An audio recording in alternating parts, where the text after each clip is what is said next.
In this video, I'm going to show you how you can fix network error. Please try again later on Shein shopping app. If this video helps, please like and subscribe to this channel. Alright, if you are unable to confirm your order because of this error, there are quite a number of steps you can take to fix this. First, you want to make sure that your wallet has enough funds before you confirm your order. However, if you don't have any issue with funds and your card is okay, then most likely the problem is with your app. To fix this, we need to troubleshoot Shein app, and you can do this by going to settings on your phone.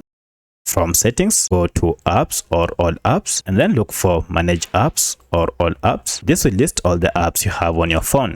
From the list, search for your app, and now if I tap on it, we are on the app info page. Here, first go to force stop app and okay, and then clear data, clear cache, okay, and finally clear all data. Restart your smartphone, and now go ahead and log in afresh into your Shein app and proceed with confirming your order. At this point, everything should be okay. However, if you're still facing the same challenge, then proceed, check it and see if you have any VPN app, disable the app or uninstall it. This also includes if you had recently installed any security app. By doing this, now you'll be able to confirm your order without any issue. However, should this still not work, then you want to check and then see if you have any update for your app, and you can do that by going to Play Store or App Store if you are on iPhone, and then search for your app.